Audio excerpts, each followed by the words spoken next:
Bonjour à vous. Aujourd'hui, dans les inspirations de Séverine, je voulais vous parler de comment j'arrive à avoir autant d'énergie. C'est souvent quelque chose qui ressort. Mes clients m'ont encore dit cette semaine: mais Séverine, on te voit, tu as l'air d'avoir de l'énergie assez souvent. Comment tu arrives quand même à maintenir ce niveau haut d'énergie? Je vous en parle tout de suite dans cette vidéo.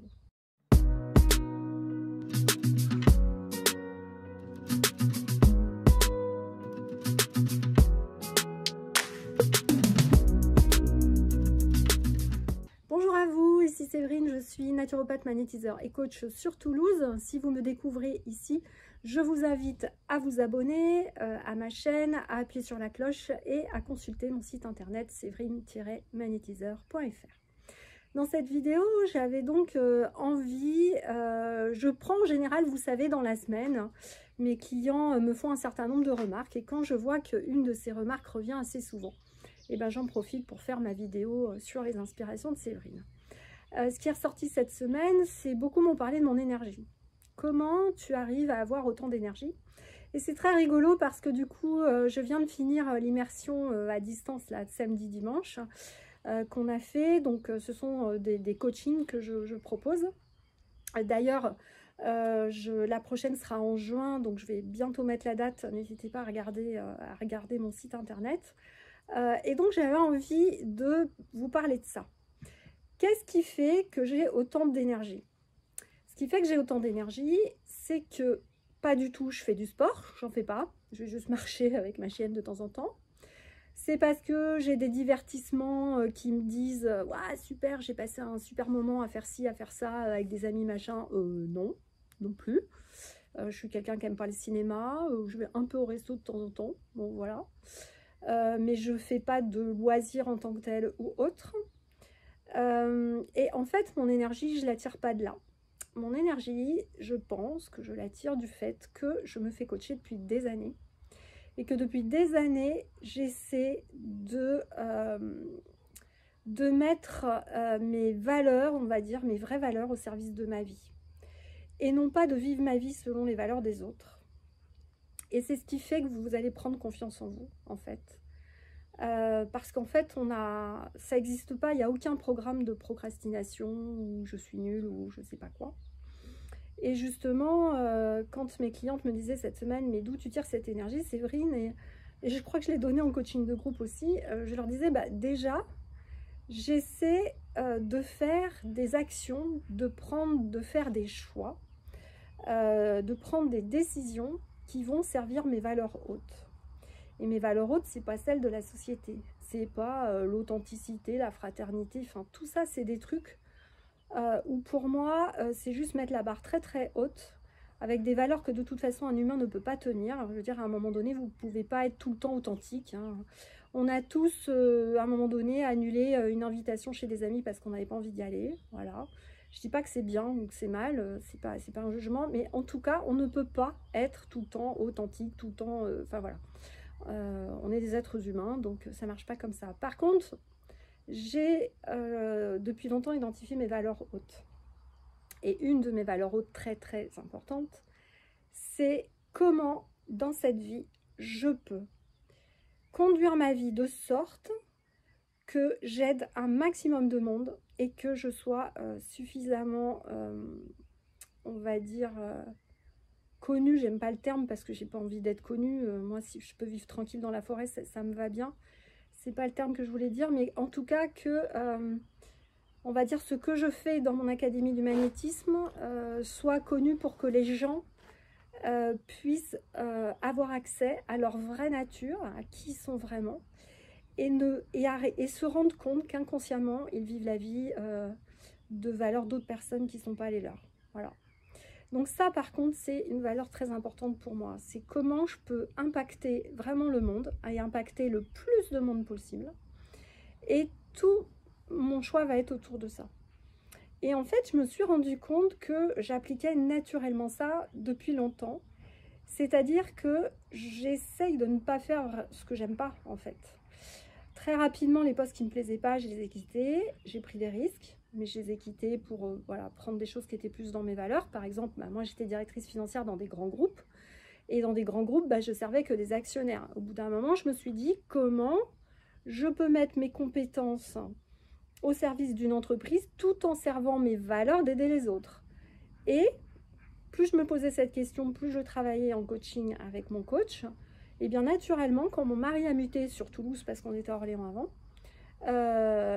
il y a plein de postes traditionnels comme ceux que j'avais avant qui se sont présentés, mais il y a cette fondation, un poste de directeur financier dans une fondation, et je me suis dit, tiens, c'est l'occasion que je mette mes compétences au service d'une fondation qui aide des jeunes en difficulté. Et déjà, vous voyez, ça prenait plus de sens. Mais c'est plus loin que ça.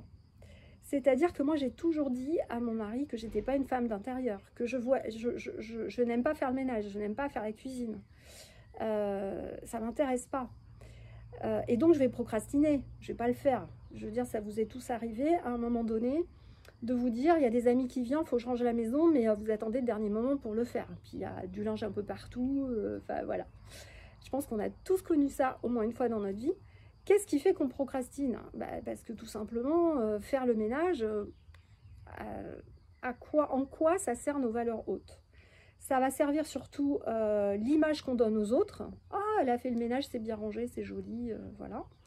Mais moi, pour moi, c'est une perte de temps. Et cette heure-là, je ne vais pas la consacrer à réfléchir comment je peux impacter un max de monde et aider un max de monde. Donc, ça ne va pas m'intéresser, donc je ne vais pas le faire. Donc, les premiers salaires que j'ai eus, je me souviens toujours, j'ai pris de suite une femme de ménage, c'était très, très rigolo. Et tout est comme ça, c'est-à-dire que je n'aime pas faire les courses. Pour moi, c'est une perte de temps. Je ne vois pas l'intérêt d'aller dans un supermarché. Voilà, et j'aime tellement pas ça et ça sert tellement pas ma valeur que je préfère passer 3 heures au lieu d'une dans mon potager pour faire pousser des légumes et acheter le moins possible. Et encore, quand j'achète, à essayer d'acheter à quelqu'un que je connais près de chez moi qui va faire une culture bio. Et acheter vraiment le moins possible en supermarché, en drive, voilà, pour des grosses choses. Mais pour moi, c'est une perte de temps. Donc en fait, dès lors que j'ai été à l'aise avec ça, parce que bien évidemment que ça a été compliqué, c'est pas facile hein, de sortir du carcan de la société, parce que moi, dès que ma belle-mère elle arrivait chez moi, elle critiquait parce que c'était pas rangé, parce que blablabli, parce que j'étais pas une femme d'intérieur, blablabla. C'était courant. Donc, bien évidemment que du coup, on va déplaire à certaines personnes qui ont leurs valeurs, et d'ailleurs, je ne pense pas que ce soit leur propre valeur, c'est tout simplement leur valeur éducative. Et dès lors que ça ne vous gêne plus, que vous assumez vos propres valeurs, et bien moi, du coup, je ne passe plus d'énergie dans tout ça. Mais si je ne passe plus d'énergie dans tout ça, et bien dans tout ce qui n'est pas important pour moi, et que je la passe dans mon entreprise, où j'essaie de réfléchir maintenant avec Mathieu, que je viens de prendre avec moi, qui m'aide beaucoup, on réfléchit à comment on peut voilà, diffuser mes soins mensuels là à un max de monde parce qu'il n'est pas cher et ça aide les gens. Là, oui, là j'ai envie d'investir du temps, là j'aime le faire, là ça ne me pose aucun problème et là je procrastine pas.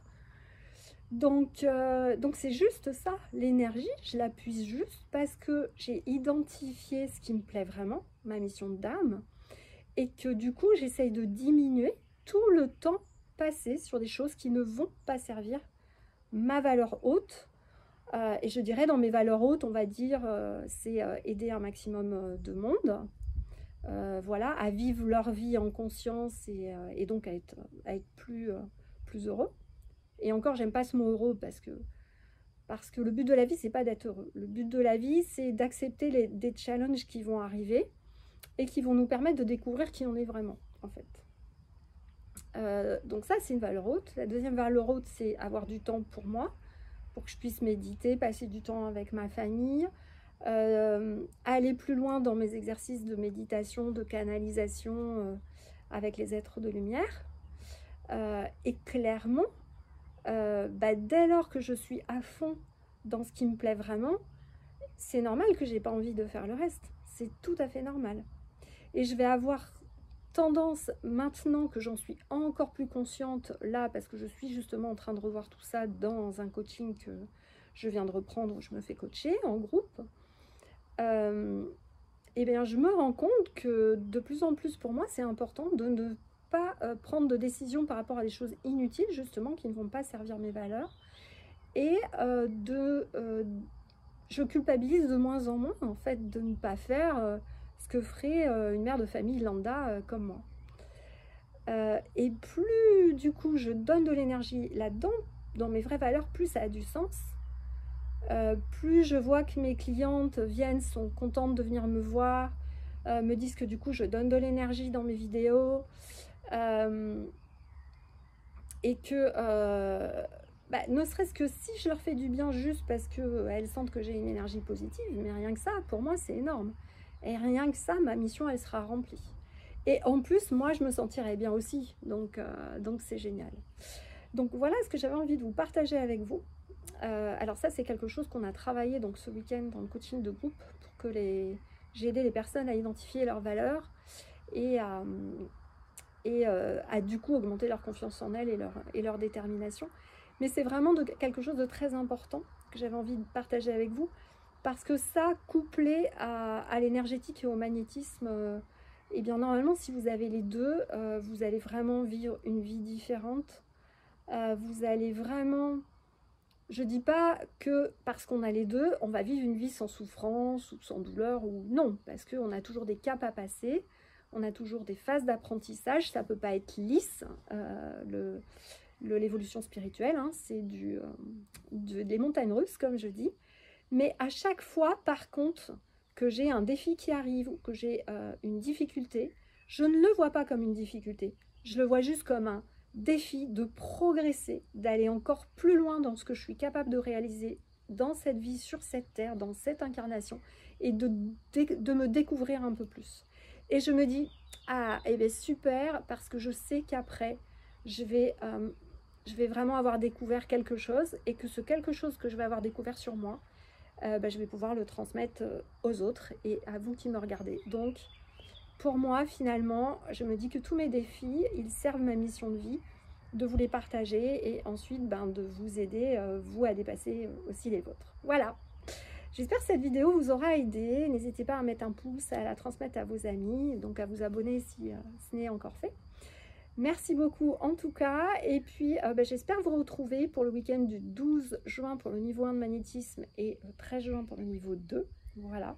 Et puis ne loupez pas la prochaine immersion que je vais faire, ça va être en juin, la date va être fixée bientôt, donc surveillez mon site séverine-magnétiseur.fr, page atelier. Je vous fais des gros bisous, des gros câlins, je vous dis à bientôt et n'hésitez pas à me mettre des commentaires et à me poser vos questions. À bientôt.